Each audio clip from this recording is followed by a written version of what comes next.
So I'd like to ask the panelists to come on up, and Rebecca Rhodes from USAID will be coming up to moderate the panel discussions.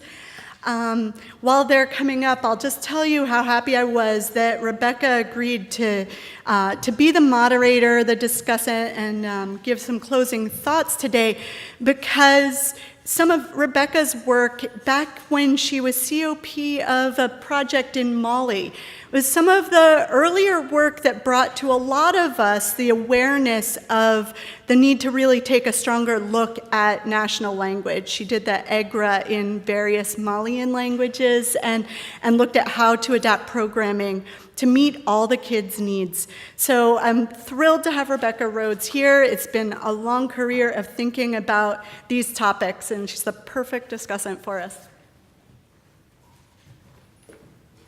Thanks, Julia. It's been a long career of a lot of terrible mistakes that we hope nobody will imitate. And in the interest of full disclosure, of course, EDC was the prime on that Mali project, and I learned a lot about EGRA. The EGRA was, in fact, accomplished by RTI International, just so we're clear from the get-go. I'm very glad and honored to be able to have been allowed by my hierarchy to come and moderate this morning, and I'm not going to take a lot of time up here at the podium. We have a lot of really great experiences that our panelists are going to share with us to get us going on our reflections. I thought I'd start with just a few brief thoughts. One is this is really the kind of event that we hope for in working with Jennifer and the Global Reading Network to do more often, to do in the spirit of just sharing where we've gone wrong and where we haven't. I again started out with the example of where I went wrong. For years, I was implementing a program in Mali that was only Francophone oriented. We were only teaching in French. We were producing a lot of aids to teach in French, and we were getting no student results, and it became really necessary to start to unpack that, and of course the question of language and instruction came up and literally hit us in the face. So we had to make some adjustments, and we had to start thinking about how we were going to map languages and then how we were going to engage our ministry in talking about that mapping, none of which is easy, as you have all done and as you all know. But this is an example of the kind of day that is a safe space. We are holding space in this room for the kind of sharing that needs to happen if we're going to move forward as a world community. So we encourage you to be as open as you possibly can about your successes, but also your failures, about your convictions, but also your questions. That said, of course, we would also hold in our minds as we talk that language is not the panacea for succeeding in reading instruction. We have an awful lot of countries out there that have very pro-local language or mother tongue language or national language or languages children speak and understand policies, and yet this doesn't translate into effective reading instruction. So this is a critical piece, but it is by far not the only piece that we need to ensure that 100 million children are reading by yesterday. So as you're talking, try to think about how this discussion around language is situated in the larger enterprise of trying to shape and improve reading instruction around the world. We'd ask that you really think deeply about the kinds of data on language that are needed, the kinds of ways those can be collected, how they can be shared, and how they drive programming. We certainly at USAID hold the conviction that nobody ought to be doing early grade reading programming without having an extremely granular sense of the language situation on the ground in any given context, and I think you'll hear from the panelists about that and about the kinds of pain that it takes to get to that granular level of understanding with the data.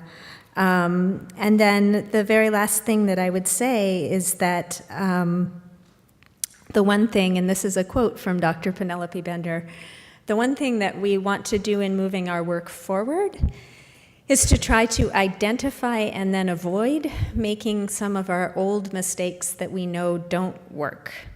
So we do know that when confronted with a very complex multilingual situation, this has been tried You don't go back to a language that nobody speaks and try to teach in that language. That's a mistake we've made, and our EGRA data show that that didn't get us anywhere, so we need to put that aside as a potential solution to the challenges that will be raised in the discussion this morning.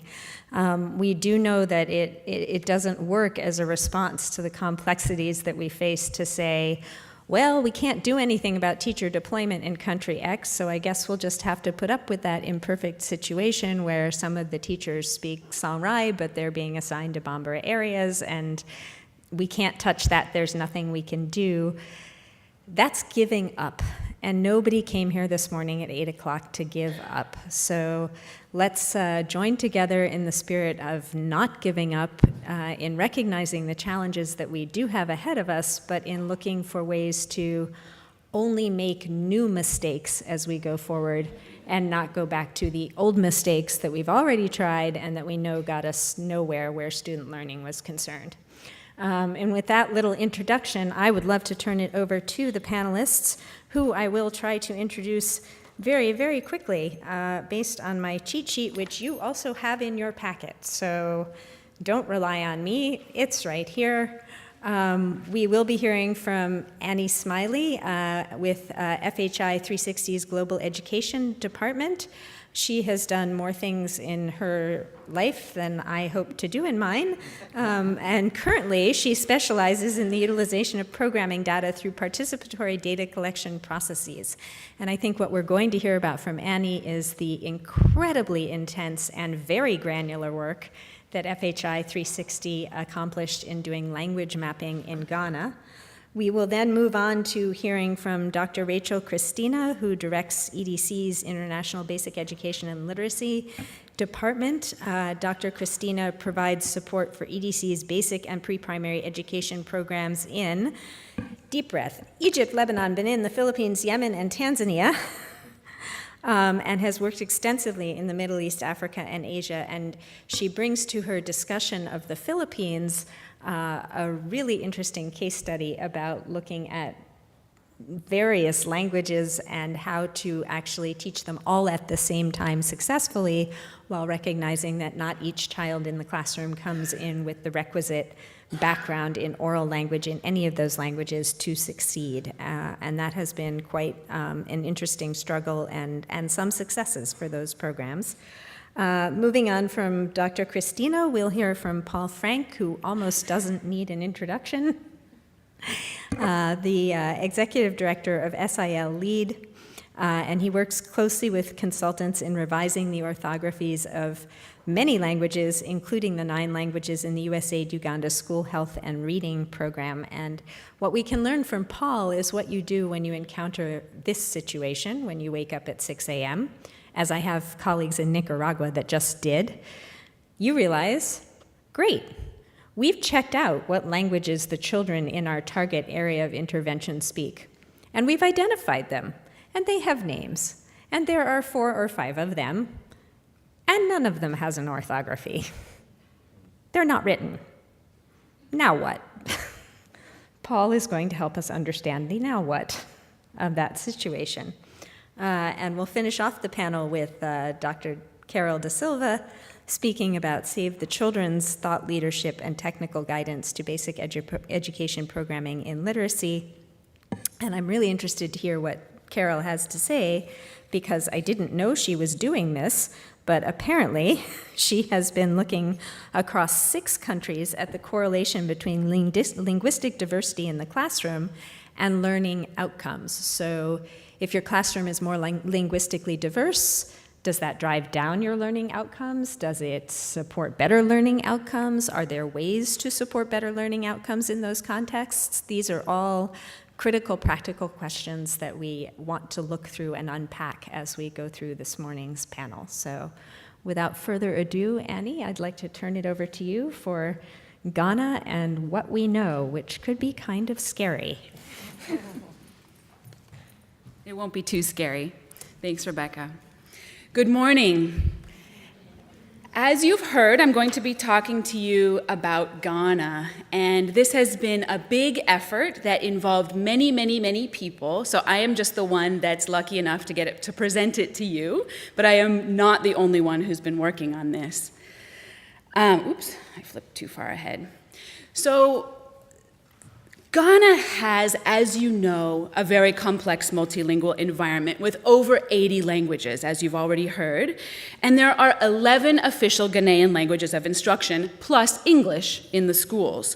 The current language policy, which is being worked on at the moment, states that pupils should learn in their Ghanaian language in the early grades, with a gradual transition to English through increasing time devoted to English, and English eventually becomes the medium of instruction in grade 5. For the USAID Ghana Learning Program, which is the program that we and many others are tasked with implementing, we are working with the Ministry of Education and the Ghana Education Service to work in 100 of Ghana's districts. So that's almost half the country. There's 216 districts across the country, and our goal is to improve reading outcomes for over 1 million learners. In this context, what we're doing is basically supporting and developing a fully supported phonics-based reading program for all 11 of these official languages of instruction, including complete sets of teaching and learning materials, in-service training, ongoing coaching and support, and just-in-time data collection and analysis. So as we prepared for this major effort, anecdotal evidence and research evidence kept bringing us back to the same core set of issues related to language conditions in the school, some of which you've already heard mentioned today. What are the actual language conditions in Ghana's schools? What's necessary for the successful implementation of the language policy in Ghana? And what are the potential barriers? With some preliminary data in hand from a small set of schools, we developed a model of what we now call language match in Ghanaian schools. We realized that by going into any given school in Ghana, you could find out what the official Ghanaian language of instruction was, even if it wasn't being used for whatever reason. There is not a master list, by the way. So the way to find out is to go and ask the head teacher what it is, and you are able to find out that way. It was then possible to find out if, once you go into that school, the materials for that language are actually available, if the teachers actually speak that assigned Ghanaian language of instruction, and if the students also are able to speak that assigned language of instruction. If all those things line up, that's a good match. If something's off, maybe the teachers don't speak the language, maybe the students don't, maybe there's no materials at all available in the language and also some of the students don't speak it. If there's some level of mismatch, then that's kind of a partial match. If everything's off, then that would be considered a bad match. So this conceptualization really gave us a framework for the development of our language mapping exercise. What we did was actually conduct a language mapping across all schools. This is a census in 100 districts in Ghana, using teams of students actually from the University of Education at Winneba. So our instruments were pretty simple. We didn't try to do assessments with teachers or anything like that. We asked questions. We did a head teacher interview, teacher interviews, and pupil focus groups. And what we ended up doing was coming up with an index, which is basically a diagnostic tool to describe the language match conditions across a huge range of indicators. And we followed this methodology. We combined language-related variables from each of the 3 dimensions. The core dimensions, right, are teachers, materials, and students, to generate each of these 3 separate indices from 0 to 100, and then computed the averages to come up with an overall language match index on a score from 0 to 100. So every school was scored 0 to 100 on language match. And then we did a cluster analysis to categorize schools into basically low, medium, and high match groups with the assigned language of instruction. So this is a relative measure that can change as the landscape in Ghana changes, but it's nice as a diagnostic tool to give us a sense of the challenge. So we covered 100 districts, as I said, almost 6,000 schools, and 31,000 teachers in those 6,000 schools. Here's a map of the languages of official languages of instruction that we found across all of the districts where we worked. So you can see, large clusters of different regions have different overall language groups, but you can see it looks a little bit different than that much more diverse map of all the languages in Ghana we saw earlier. So here's the match index results. We have a lot of different variables included here, so don't get too worried. Everything is here, so this isn't just asking 3 questions and putting the results up, like I said. There's a lot of information here. In the high match category, which is the green, we have 39% of schools. So this means everything pretty much lines up. But you can see they're green all across the country. We also have medium match all across the country. That's the biggest group. We have 44% fall into this category, and that means that at least something is off in those schools. Something is not matching. And then in the low match schools, which is 17% of our total, there's a lot of things that are off.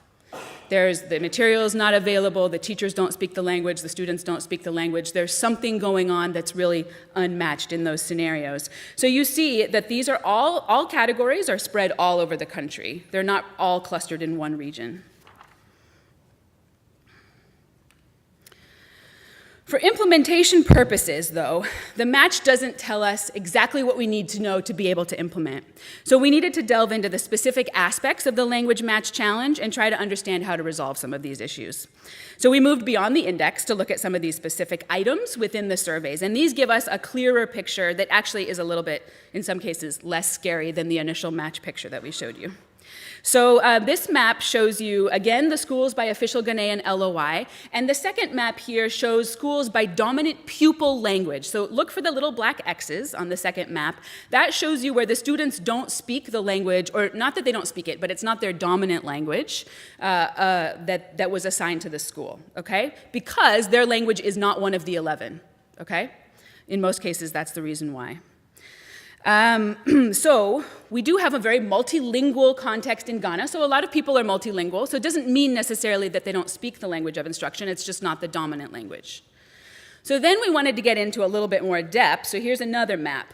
This is when we asked whether the students actually spoke the assigned language of instruction in that school. And we found that in 9% of schools, all or most pupils do not speak the assigned Ghanaian language of instruction at all. So that is the red there. And in the blue, you see that there is at least some better match with Ghanaian language of instruction. Okay, so 91% were doing okay. Most of the kids speak the language. 9%, not at all. So this is not really that surprising given the linguistic diversity of the country, but it does pose a pretty major challenge to the language policy. We're just starting to delve into this data because it's fresh, it's hot off the presses. We just got it literally a few weeks ago, and we're just starting to delve in. But some of the things that we're finding are really interesting and I think have major equity implications. We're finding that the schools that have bad pupil match also are disadvantaged often in other ways. So we'll hopefully soon be able to share some of the actual findings from that. But we've seen that, for example, they tend to be rural schools. They tend to be schools where the head teacher is assigned a full teaching load and therefore doesn't have much time for leadership and for administration. And some other challenges, like maybe they're less likely to have walls, they're less likely to have furniture, and some of these basic issues. So there are some real equity dimensions. These are linguistic minority communities, and they may also be disadvantaged in other ways. We also have a teacher issue. And this actually didn't end up being as big of an issue as we expected. When we went in, we thought this would be a massive issue. So of the 31,000 teachers that we surveyed, again, this is a census, this is all, 2.5% reported that they were not confident teaching in the assigned Ghanaian language of instruction.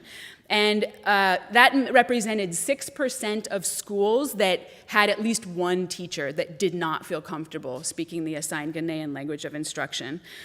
So again, like I said, this is actually better than we expected, but still represents a policy challenge that needs to be addressed to make sure that teachers can actually speak and teach in the assigned language. So here are some key takeaways, more than a couple. Language mapping is, at least from our perspective, a really important and useful planning tool for the implementation of a language policy in a multilingual environment. It helps us really map literally the landscape of language dimensions so that we can plan practical solutions. But really what it did, most importantly, was lead us to ask better questions. And those questions can lead us towards more practical solutions. So we have the 3 dimensions of language match as they relate to the official Ghanaian language of instruction. We have materials, teachers, and pupils, and there are questions that align with all 3 of those dimensions. How do we fill the gap of teaching and learning materials in all of the official Ghanaian languages of instruction? That's one that we're grappling with, and I think we can actually probably do a pretty good job within our program. We are developing a lot of materials in all of the 11 languages. Of course, there's always a need for more, but that's one that we sort of have a handle on. The teacher's issue is a systems issue. So how does the system ensure that teachers have the skills to teach in the Ghanaian language of instruction? And how do we make sure that they're deployed to schools where they know and can teach in the Ghanaian language of instruction? The ministry and the Ghana Education Service is grappling with this now, together with USAID.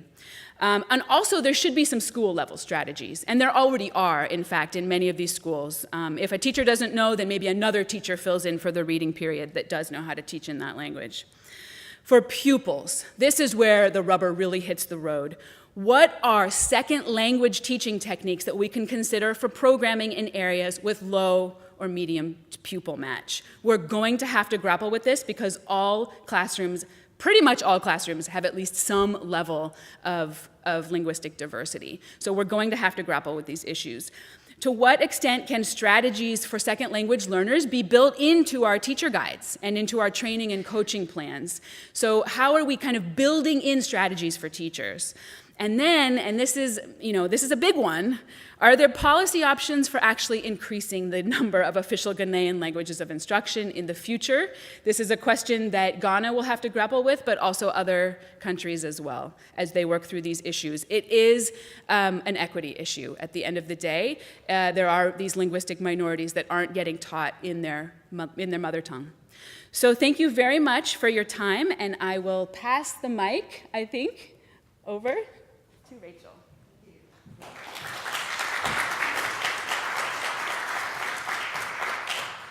Good morning.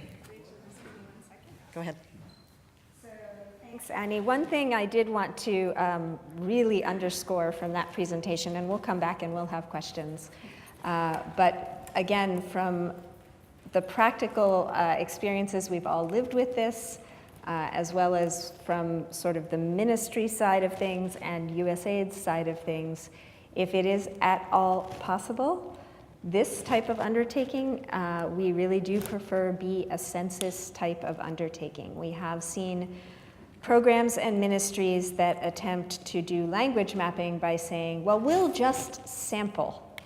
But of course that doesn't get you to the granularity that you really need to confront the questions that Annie is raising. So I know that censuses in some places are harder than others, but if you can do this by census, you will be happy in the end. Yes, Rachel. Good morning again. I'd like to share with you a little bit of information today about an effort that EDC has been steering in partnership with the Department of Education in the Philippines, particularly looking at bridging across the complex language environment in that country. The Department of Education has a very strong and ambitious mother tongue-based multilingual education philosophy and policy with the goal of producing multiliterate, multilingual learners for the Philippines. And with USAID's support, we are implementing a program called Basa Pilipinas, which means Read Philippines, which is designed to help ensure that the Department of Education's goals are met and that children can read and write, do read and write, and not only can function, but enjoy functioning in the 3 languages that they're being asked to master. So let me tell you a little bit more about the context. In the Philippines, it's a trilingual literacy environment in the early grades. Mother tongue is the language of instruction for content area. It's the medium of instruction up through the end of grade 3 when there is a transition to Filipino and English. However, Filipino and English, because of that transition, are introduced early, orally in grade 1, and by the end of grade 2, students are expected to be reading and writing in 3 languages. This is a bit of a challenge for a number of reasons. Some of them are related to the kinds of things that Annie has been talking about in terms of language match. First of all, the mother tongue varies within student groups in schools and in the regions where we're working.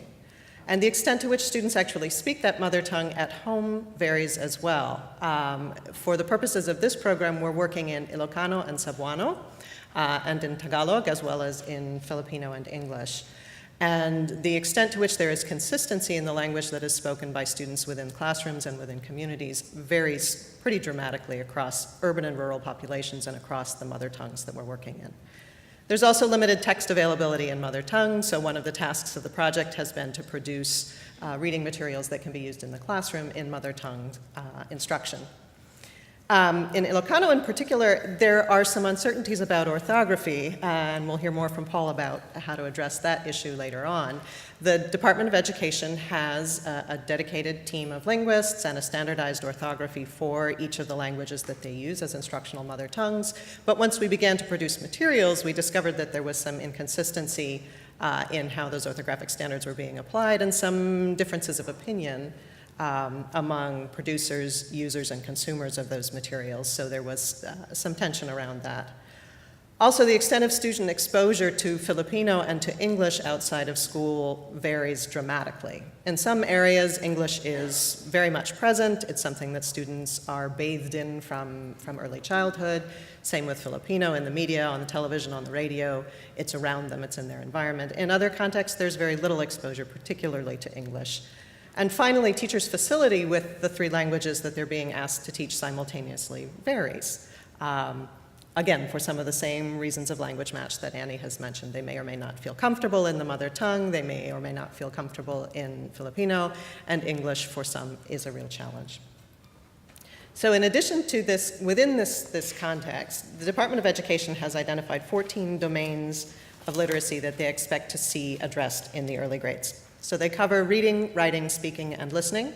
So both written and oral communication are expected to be addressed, and it's a long list of things that we know are important for students to master in terms of becoming literate citizens, from oral language awareness through reading and listening comprehension and appropriate study skills for learning literacy. So for us, this was a challenge. We have students who are being asked to acquire 3 languages within 2 years and to move from the familiar to the unfamiliar very quickly. So we were determined to develop a strategy that would help teachers move children from what they know in their home language, which is ideally but not necessarily their mother tongue, and to what they want to know in Filipino or English. So what we did was we implemented a bridging program where we were looking at cross-linguistic strategies to reduce the teaching and learning load for instructors and for students. Really looking at what we could transfer from one language curriculum to the other, because what became very clear early on was that teachers were essentially starting over in reading instruction for each language. So they would begin with concepts that students had already been introduced to in other languages each time a new language was introduced. That made the curriculum very heavy, made the cognitive load for students very heavy, and the instructional load for teachers very heavy as well. So the challenge was, how can we bridge from one language to another to make it easier to provide students with access to language skills and help them to be able to think critically about what they were learning and how to use those skills in language. So we looked at contrastive language analysis, looking at what transfers from one language to another within the linguistic context that we were working with, focusing on sound symbol correspondence, on word structure and morphology, and on syntax and grammar. And then we tried to present that information to teachers in ways that would be particularly useful for them instructionally, not only theoretically. So we looked at teacher training in 3 ways for bridging, really looking at domains within the 14 domains of DepEd's literacy profile that transfer and can therefore be consolidated in instruction. What don't you need to teach again? What can you assume that once you've built a strong foundation for students can already be transferred into a second language? And then domains that had limited transfer but presented opportunities for bridging by teaching what is the same and what is different about those domains in language 1 and language 2 or 3. And then domains that are really significantly different and that need specific teaching in each language. So we worked within the 14 domain framework that the Department of Education had prepared and developed essentially this mapping for teachers to use as a reference instructionally and for our own teacher training designers and course material designers to be thinking about as they move forward. So the skills that are in red in this chart are the ones that were determined to be relatively transferable across languages: phonological awareness, book and print knowledge. Once you understand, because all of the languages that we work in read from left to right, once you understand how a book opens, how to hold it upright, you don't need to teach that again in the second language or again in the third language. That's something that's very easily mastered and moved on. The skills in green are those that have some transfer, but that need opportunities that can be identified in teaching and learning for bridging from one language to another. So alphabetic knowledge, phonics and word recognition, spelling structures, some grammar awareness and structure. And the blue are skills that are really significantly different across the three languages. The oral language structures of these three languages are very different. And writing and composing, although the alphabet is very similar, you require a whole different set of vocabulary when you're looking at writing skills. And so the vocabulary development is something that needs to be taught in a very structured and focused way. So what we did was work with teachers to develop a training program that strategically inserted bridging opportunities into their instructional packages and helped them understand how to use those methods effectively. So in the teacher guides, there are call-out boxes that will highlight a bridging opportunity. They'll say, oh, here's an opportunity in your structured lesson for you to refer back to something that students have already mastered in another language. We also developed a video guide to bridging the languages and provided teachers with very specific examples by domain within the 14 domains for bridging activities. These materials were incorporated not only into face-to-face teacher training, but also into the online course that we provided for teachers and into the Facebook community of practice that's operating among teachers in the participating districts. So what was really important to remember as we're moving through this process is that transfer doesn't occur automatically, right? The teacher really has to explicitly teach these transferable elements from language 1 to language 2. Bridging isn't something typically that students do without guidance. And so it's important to check their mastery of skills in the first language before moving on to making sure that they understand those skills in the second language.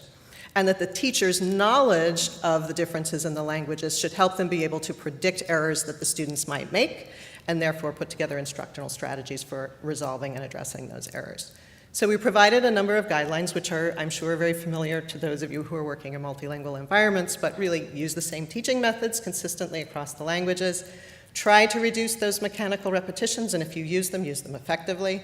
Use the target language. If students aren't comfortable using the target language, allow them to speak a language they're comfortable with, but then rephrase in the target language so they hear it and begin to understand and comprehend. And help them to think not only about what they're doing in the specific language, but about their strategies for reading and writing more broadly, so that you're looking at concept development about language learning, not just the mechanics. Yes, it's early grade. Yes, we want to focus on phonics. Yes, we want to focus on very simple, basic core reading skills, but we also want students to be able to think about how they're learning language and apply that skill and that knowledge across the multiple languages that they're using. So very quickly, some short-term results. After 2 years of instruction, the average third graders read English at 61 words per minute. We're very pleased. So are they. So are their teachers. But after 2 years of instructions, 40% of that population of third graders still score 0 on English comprehension. So they're bridging the mechanics. They're making sense of the simpler skills, right, or the foundational skills, but they're not carrying forward that bridge into comprehension. So that, for us, raised a number of questions about what we need to do to help classrooms improve and help teachers improve their bridging practices so that we're getting at these strategies and we're getting at these concepts and not simply at the mechanical skills. So really it's looking at improving the way that classrooms are organized and the processes that are used around student understandings of language and literacy, helping teachers use that language analysis that we've exposed them to better with students, helping them to relax about correctness and what we call language purity, and really allow students to play with language, make natural mistakes, explore, and help teachers to understand what's happening when students code switch from one language to another, and help them really think about reframing and modeling language use when they're bridging from one language to another, so that they're not focusing just on those mechanics, but they're building on strategic and conceptual development. So I'm looking forward to talking with some of you at the table about how to address some of these questions and how you may be doing that in your programs later this afternoon. Thank you.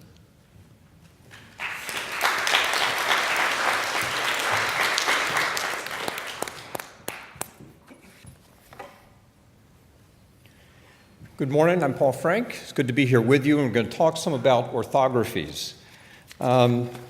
Orthographies can make a big difference in how easy it is to learn to read a language or make it harder.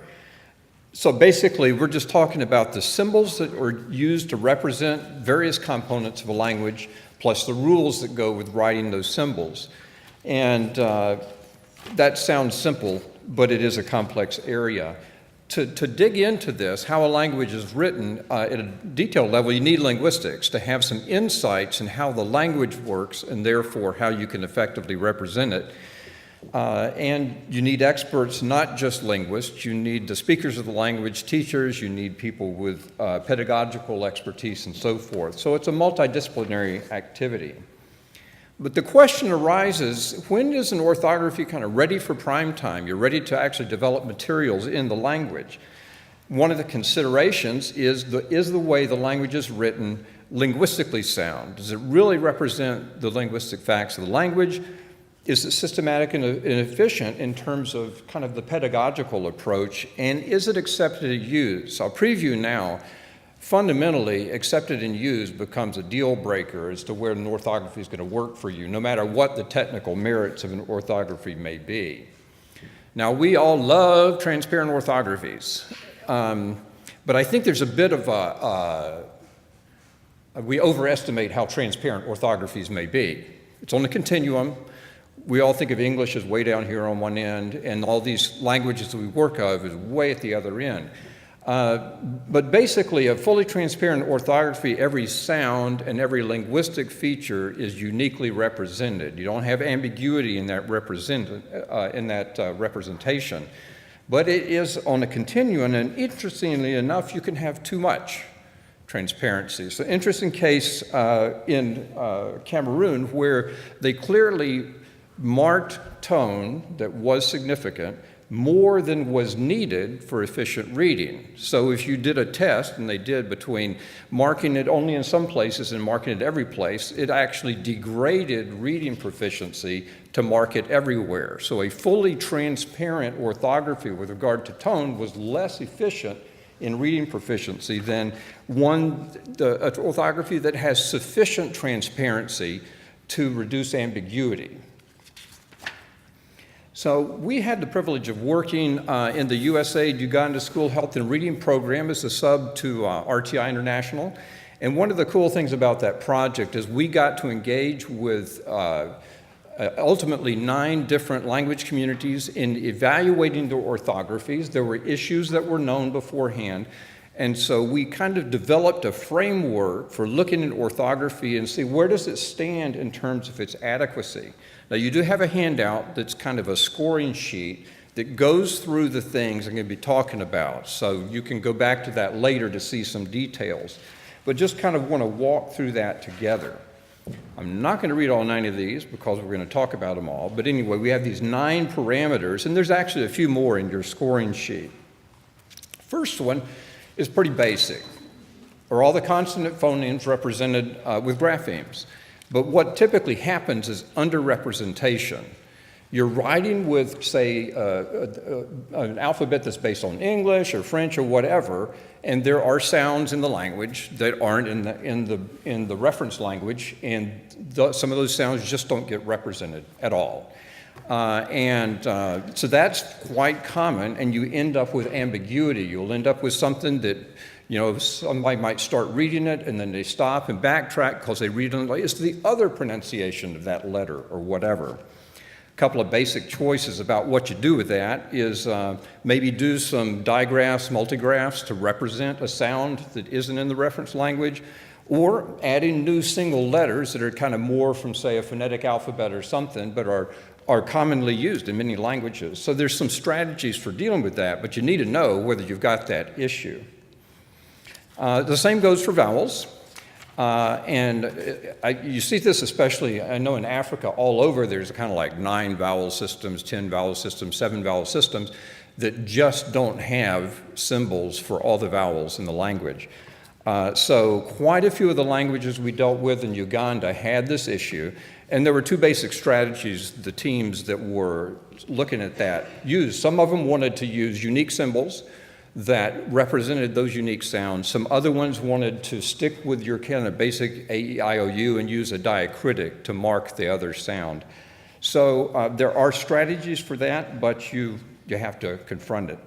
And obviously, you're going to have other alphabets or syllabaries or whatever where you treat the consonant and vowel thing together. But the issues can be different between consonants and vowels, so it's useful to look at those separately. Then you get into tone. Is the language tonal? One estimate says that 70% of the world's languages are tonal. So statistically speaking, you're going to deal with the issue if you're working with local languages. So there's an example from Liberia where you have the syllabic M, and high tone is me and I, and low tone is you. So it gets pretty complicated if you don't mark tone with a basic distinction like that. But you can have too much or too little. In the Ugandan languages, I know at least 6 of them were tonal, and it was more or less pervasive in the language and how much you relied on tone to distinguish lexical items from one another or grammatical distinctions like present tense, past tense, or whatever.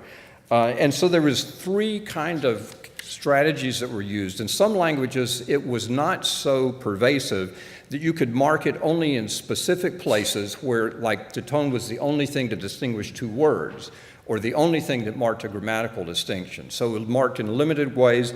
In others, it might be not marked at all. In some languages, there were enough contextual clues that you could learn to read that language without any tone marking. And in some other ones, it was marked most of the time.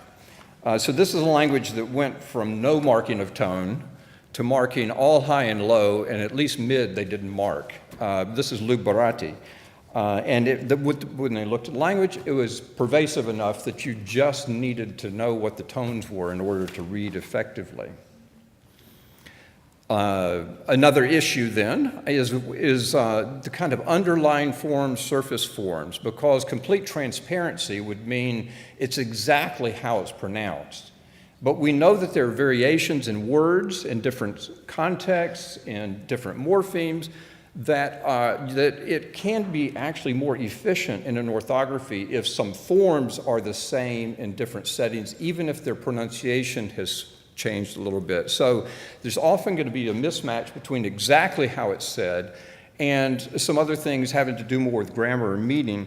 So you just need some rules. If you're going to have that kind of mismatch, you just need some rules to understand how to write things. And it's like there's no one right way to do that. The main thing is it needs to be statistically consistently used and explicit. Same thing with word boundaries. It's just not always clear what's a word, and one reason is because the phonological word may be different than the grammatical word. So it's something you have to deal with. And if you can use hyphenation, you really need to look at it. Do not let your word processor hyphenate one of these local languages for you. Efficient use of symbols. In some ways, monographs are preferred. So if you've got a custom sound, a custom symbol, an interesting case of this is Hadia in Ethiopia. So they have lots of digraphs for their different consonants especially. They also have geminate consonants, so you may double a consonant that's written as a digraph. They also have long vowels that are written by doubling the vowel. So you can end up with some very interesting words. 12 graphemes, 21 letters. So there's efficiency issues having to do with just how symbols are used. Breezing right along. Transfer to other languages is an issue. How is a reference language written? How is the national language instruction, the local language? So, and there's some choices that can be made, but at very least, as we just heard, you need to know what that matchup or lack of match is. So that's something to look at. Expectations of speakers are huge. Orthography, people have very distinct feelings and opinions about orthographies. There may be a big, huge identity issue embedded in how a language is written. In Cameroon, some of the marking of tone was because that was the one thing that made a local language look different from French or English. So there was huge identity issues in that. You might have commercial interests.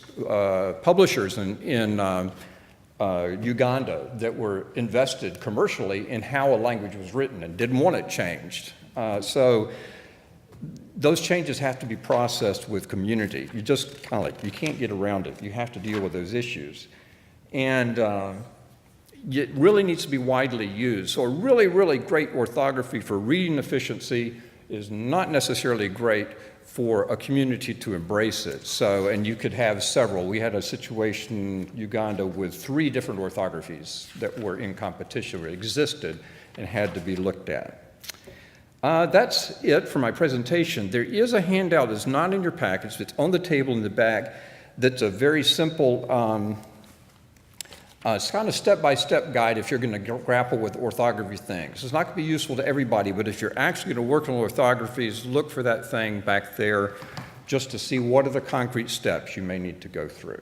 Thank you.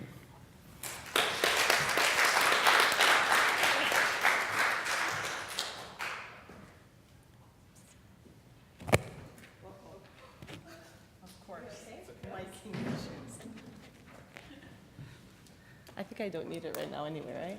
I'm very curious about this title slide. Haha. This is what happens when you're staying up late preparing PowerPoint slides. You start getting creative. Although the font didn't work out quite, it looks prettier on my handout. I'll have to show you later. So thank you so much to FHI 360, the Global Reading Network, and everyone for organizing this. And I'm Carol De Silva. I'm the Senior Advisor for Basic Education at Save the Children. And today, originally the title of my presentation was The Challenges of Literacy Instruction and Intra-Classroom Linguistic Diversity. But I actually changed it to The Opportunities, and I did that for a very specific reason, which I'm going to talk more about. But before I do, I want to give a little example. So I want to ask, how many people in here feel relatively certain that if asked, they could explain what a transparent orthography is? Come on, raise your hands. Okay. How many of you feel relatively certain that you could explain what transitional bilingual education is? A few more hands. Okay. So the reason I ask this question is not to test you or shame you. It's to demonstrate that many of you are bringing to this event a certain set of resources and knowledge, right? And if I, as a presenter, choose to ignore that knowledge that you have or choose to denigrate the knowledge that you have, this is unlikely to be a very positive, effective learning environment for all of us. So the reason that I say that is because I think that in addition to many of the issues that have been raised already, some of which I'm going to touch on a little bit more, I feel that as a field, one of the things that we're really missing is a focus on linguistic diversity as a resource in the work that we do, as opposed to a problem to be solved. So that's what I'm going to kind of focus on today.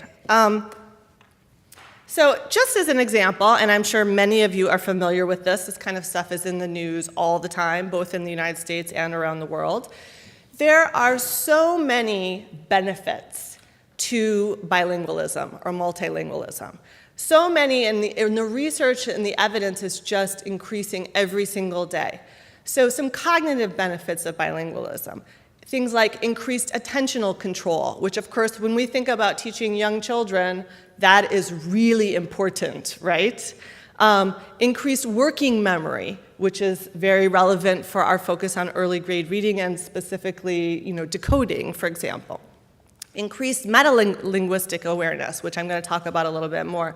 And then some other things like schooling benefits. So there's starting to be more and more research now internationally, not just in lower income countries. I will admit this is also coming from higher income countries, that bilingual children may have higher rates of school completion than their monolingual peers, or they may have higher post-secondary enrollment rates. And what we find often is that children who, with the proper supports, who are bilingual, at the end of grade 5 are actually reading on par or sometimes even better than their monolingual peers. So there are so many good things about bilingualism and multilingualism that we can incorporate and emphasize and reinforce in the work that we do. So thinking about that and thinking about our work at Save the Children and our approach to literacy, which is called Literacy Boost, which some of you are probably familiar with, one of the sort of underlying principles of our Literacy Boost approach is that language matters. And we consider language in both the programmatic sort of implementation and rollout of Literacy Boost. Literacy Boost has kind of 3-4-ish main components, but mainly focusing on a teacher training component in the formal schooling, in the classroom, and then a community action component where children are getting additional learning time around reading and writing in their communities through reading camp programs, through reading buddy programs, by accessing book banks, which are like little libraries that exist in their communities. And in all of the programming and planning for that work, we consider language. We understand that language matters. And sort of the basic premise is very similar to some of the other organizations, which is we believe that children learn best to read and write in a language that they speak and understand. But we understand that the contexts in which we're working are so multilingual, and that really looks different in one place to the other. So just to give you a little taste of the linguistic diversity in Save the Children programming. So this is data from 6 countries where Save the Children works. And what you can see here is that we have the percentage of schools being reported right here on the left column. And then we have the percentage of schools with between 1 and 6 languages in the same classroom. This is school reported data, okay? And, oops. And what you notice is that there are no schools reporting that they just have one language. None. Every school reports that they have multiple languages. The colors here are off, I'm sorry. So we are working in highly multilingual environments, okay? And even when we're working in a single language of instruction, that does not mean that there aren't other languages in play, either formally or informally, especially because Save the Children is also working in the community, and our community reading camps often are run by community volunteers who speak mother tongue languages, right? So it's a high amount of linguistic diversity. And so in other words, this is really the rule and not the exception in the places where we work. Okay, so this is one example. We basically looked at the most linguistically diverse schools in these 6 different countries. And I'm only going to present slides from 2 of the countries, and I'll tell you why. So in Laos, we looked at the most linguistically diverse schools, and we said, what is the relationship? This is just a simple correlational analysis. What's the relationship between linguistic diversity and literacy outcomes using our Literacy Boost assessment? And basically, in this example, we found that, there we go. This is the one I'm looking at. What we found is that there's a negative correlation in this site between linguistic diversity and literacy outcomes. So in other words, children in the most linguistically diverse schools performed at lower average literacy levels than their peers in more linguistically homogeneous schools, okay? So in this instance, we might expect that, right? That kind of makes sense. If there's a lot of linguistic diversity, maybe they don't have the right books to match the language, maybe the teachers are not speaking the languages of the children, you can imagine that maybe that would have a negative impact on literacy outcomes. All right. Now, in this next example, though, we looked at the same 20% most diverse schools in terms of language, and we have the opposite finding, right? So we have the finding that, in fact, there's a relationship, a positive relationship, between linguistic diversity and literacy outcomes in this context. That seems unusual, right? But when you think about it, you can also say, well, but we know that there are a lot of cognitive benefits. Why is this changing on its own? All right, we know that there are a lot of cognitive benefits to being bilingual or multilingual. Maybe that's at play here in these schools in Vietnam. We don't know, right? What would be the explanation for this? There is something else that I'll mention, though, that's a contextual factor around these two programs. So one is that in this particular site in Vietnam, the program had a particular strategy because there was a mismatch, going back to what Annie was talking about, there was a mismatch between the language of the teacher and the language of the students, or the languages of the students. So the program decided to train community volunteers to actually come into the schools and the classrooms to assist with language-related activity with the students to sort of bridge between the teachers and the students. So is this an explanation for why the literacy outcomes were better in this particular instance? We don't know for sure, but it is one contextual factor that could have been at play. All right. So in other words, we don't have good solid data one way or the other to say that linguistic diversity is positively or negatively related to learning outcomes. And in fact, in the other countries, we found more or less no correlation at all, right? Okay. So some questions that we've been kind of mulling over and thinking about in relation to this data. So we have some evidence that this linguistic diversity is positively related to literacy outcomes, but that doesn't really match the trend. So what do we think we could learn from these high-achieving linguistically diverse classrooms in these countries? And then we also have some opposing evidence. So what are the explanations for that? What's the apparent influence of the minority language in those classrooms? Is it about the language status? Is it teacher mastery of the language? Availability of materials and curriculum?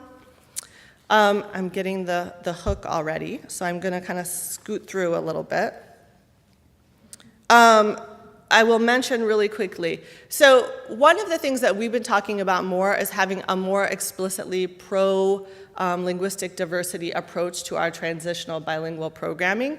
And what Rachel Christina was describing is very similar to what we're thinking about.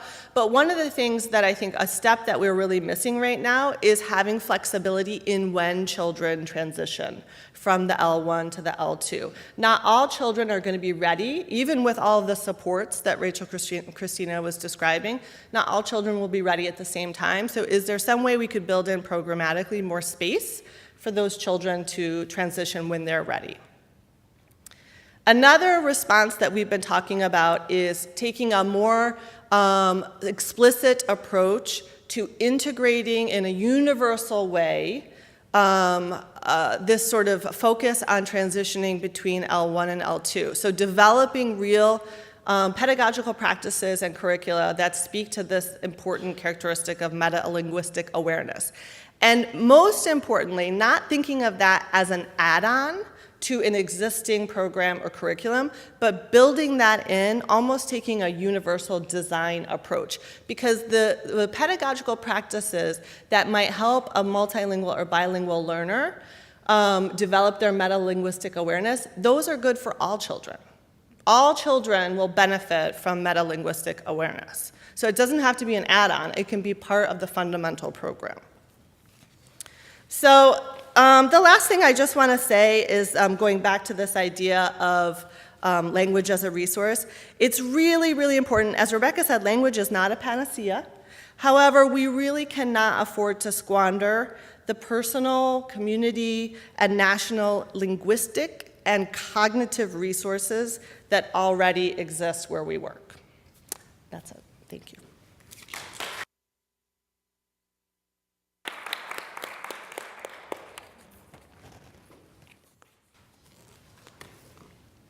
Thanks to the panelists. Obviously, we all have a lot of passion about this and a lot to say. We're running a little behind, so I'd like to ask if we could just take maybe 2 questions now. You'll have more time during the discussion groups to get into depth on these topics. We also have a break, we have lunch, so we're not going to try to cut short the conversation.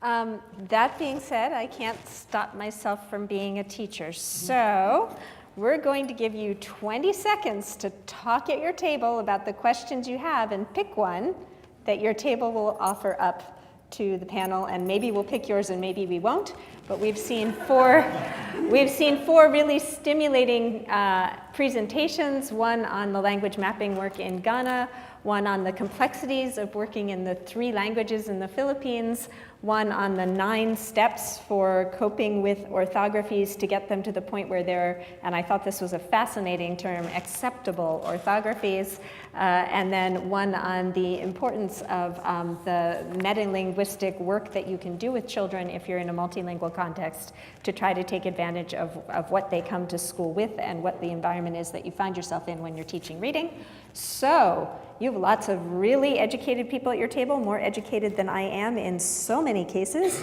You have exactly 60 seconds to talk about what struck you and pick one question your table wants to ask. 3, 2, 1, go.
Ten, 9, 8, 7, 6, 5, 4, 3.5, 3, 2.5, 1, 0. Okay, great, thank you.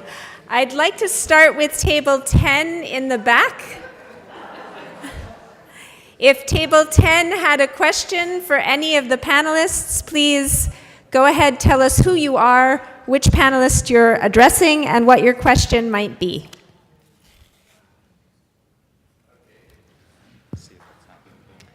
Hi, my name's William Feder. I've been working most recently in Uganda, managing a mother tongue literacy program called Mango Tree.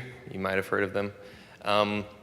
Okay, you didn't give us much time, so we didn't have a great question, but I think kind of some... I'm from USAID. We never give a lot of time. Okay.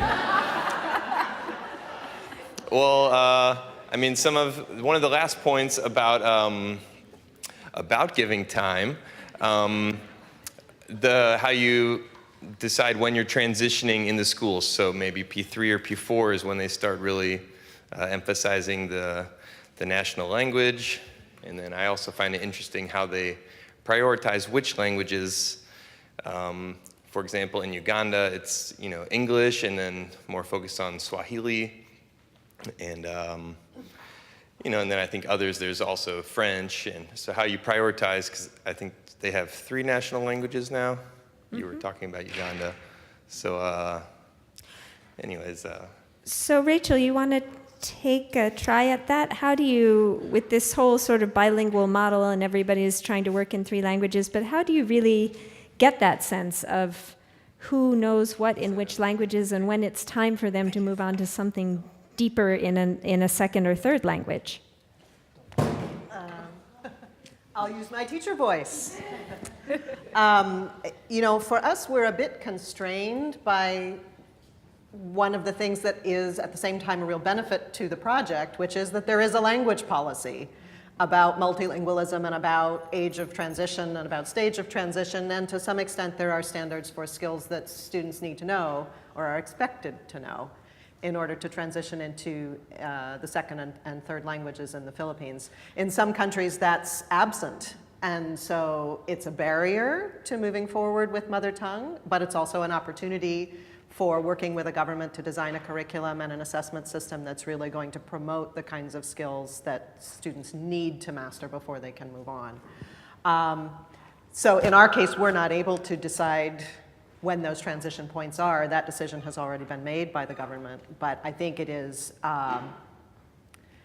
Carol has been talking about this issue of language as an opportunity and really building on the skills and the qualities that students bring to classrooms, identifying those and working with the government to see what the strengths are and where the points are in language development that you can leapfrog from those strengths into another language effectively, rather than dragging children along or using languages as platforms to a third or fourth language, which is the actual goal. Let's not say that mother tongue is just a springboard to acquiring a cosmopolitan or a national language. Let's say mother tongue is really bringing resources, cognitive resources, cultural resources, communicative resources that are really critical to the development of a society, and let's use that as a strong foundation for moving forward. And think about that when you're looking at policy about not only transition, but what about the selection of language and the flow of language over the course of an educational trajectory. Okay, thanks. And I know this is not the point of the panelists to start the thinking and the discussion, so I'm not trying to cut off other panelists who might want to come in, but I am actually trying to move us along and cut off other panelists who might want to come in. So I'm going to move ahead to Janelle's table. Did you have a question? And if so, for which panelist, and what was the question? Actually, we had a very similar question. To Carol, sorry. The question Carol. was about when should children transition? What should be taken into account? Of course, the language policy, but if it isn't the case that children are ready in P3, what should be considered? Well, so just very quickly, I think the problem is that there isn't one answer to that question, right? And I think part of the struggle is that when governments who do have language policies make the decision about when transition happens, it's really about facilitating ease for the system, right? It's not really, it's about like, well, when can we have the right teachers there to teach? At what level do we need the materials to be in that language? Is it about when we have our national exam for promoting to the next grade we want? It's not really about, well, what's likely to be the developmental trajectory of these children? And so that's the first thing that has to be raised is, are we really doing this with a focus on student learning and child development, or is this about making it easy for the system to deliver education? So once no one wants to have that conversation because everyone's going to pretend that it's the former and not the latter, but you have to bring that up. So then if it's the former, then ideally you're going to have, as I was mentioning, this flexible approach. You need to have, first of all, an assessment tool that identifies whether a child is actually ready. Have they mastered all of those skills that they need in order to then go on and begin learning content in whatever the next language is going to be? And if the answer is no, then they probably shouldn't move on. So an assessment tool would be great, and then maybe have a bridging program that allows for some continuum of children to be in it and kind of slowly moving out. So Claude Goldenberg at Stanford has some good suggestions on that if you want to learn more. And we are in a real quandary in the sector in that these grade level imperatives have nothing to do with where our children stand in terms of their skills and their mastery. So this absolutely artificial idea that you should be able to move to English by grade 3 just doesn't work out for, Johnny Smith and April Goldberg and whoever else is in your class. They're not ready to do that, even though they've been promoted to grade 3. So a lot of what we have to do on the ground as implementing partners, and I would say a huge responsibility falls on the donors for this, is to engage this policy dialogue with our partner ministries to recast what it means to be ready. which is a big statement, but a lot of people in the room know that I'm not scared of those. So, moving right along, I'm going to be staring at table 7, which does say issues in orthography, and hope that you have a question either for Paul or for Amy. But what was your question, table 7?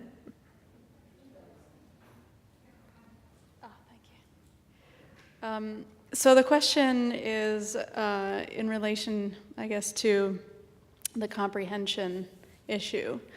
And specifically, vocabulary and background knowledge. How much do we know about children's development of those two things? And do you think those are the primary barriers to the comprehension growth? Okay, so that's one. Can I And just of add course, just a little point on that, because I think it makes to Jen Swift-Morgan from Chemonics.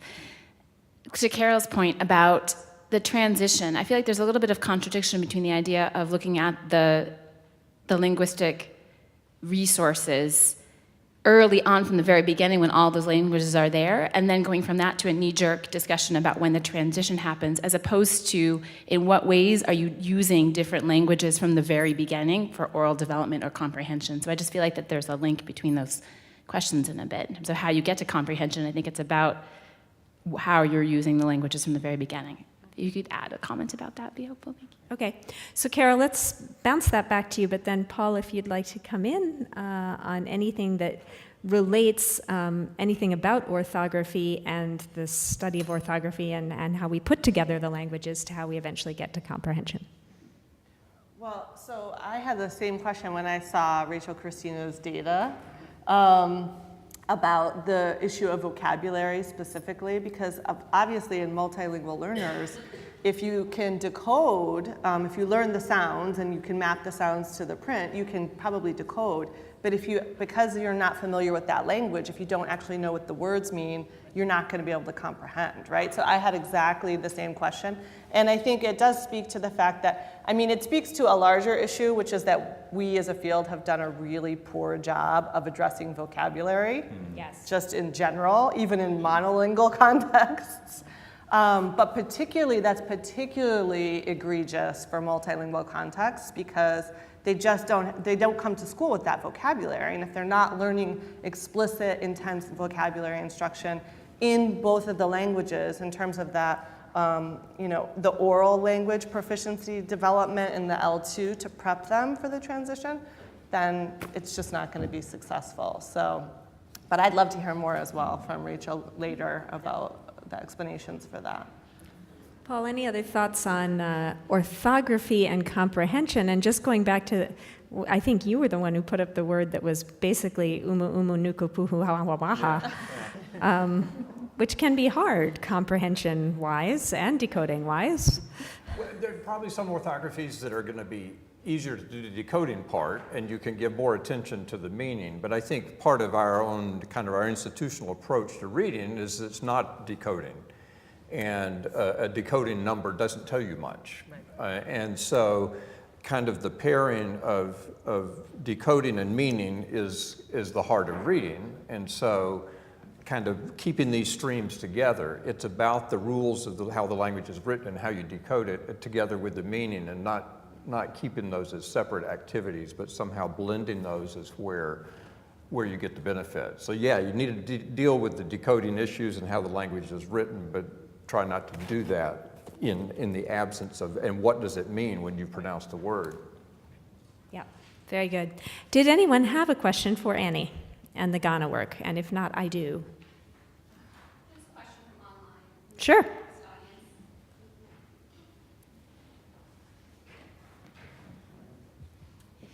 The question is, does the program in Ghana involve local language instruction across all subjects or just in reading? Sorry, what was the question? Does it involve local language instruction across all subjects, or is it just focused on reading? Is my mic on? This program just focuses on reading. Yeah, so it's the learning program under the USAID Partnership for Education in Ghana. So it focuses just on reading. But as Julia mentioned earlier, we are thinking about more comprehensive approaches on our Nigeria program, on other programs as well. And I think there's a big future for that in our discussions as we move forward. Fantastic. Do we have other online questions that we need to share with the group? Let's do one more. We don't want the online folks to feel excluded. Has anyone attempted to address or influence teacher deployment policies so that there is better matching between teacher language and pupil language?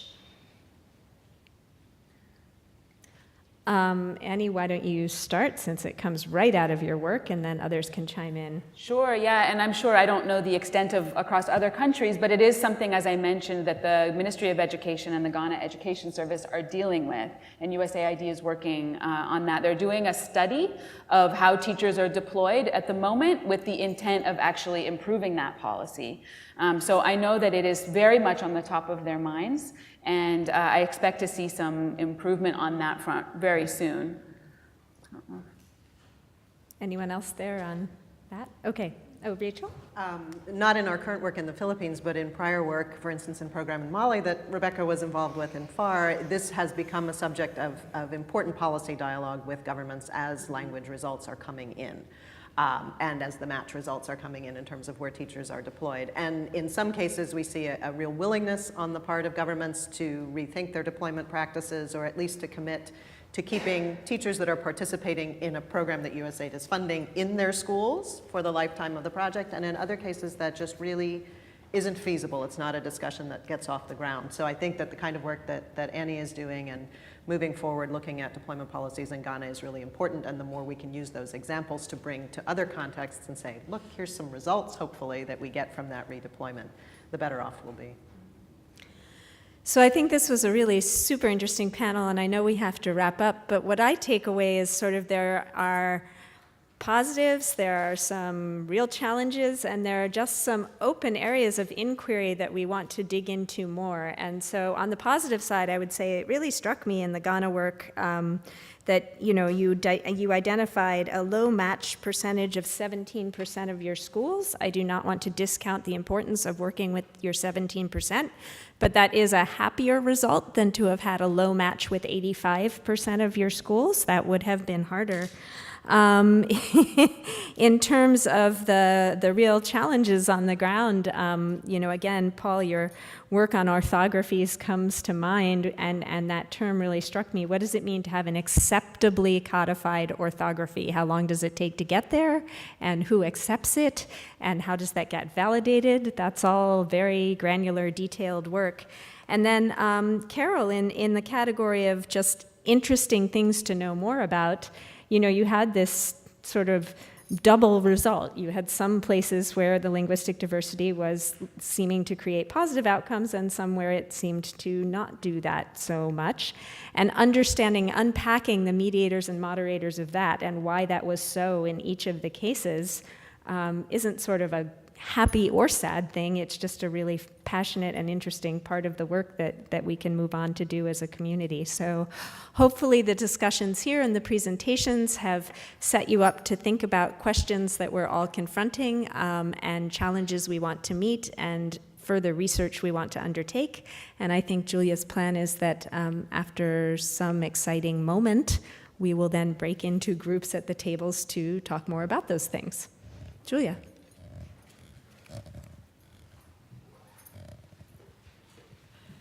So, yeah, we're going to break into discussion groups, and I know it's really tempting. This is sort of like we have an opportunity like we might have at CIS, but more time. If only we could keep asking these guys a million questions. But we want to really tap into your resources, your experience, and your knowledge.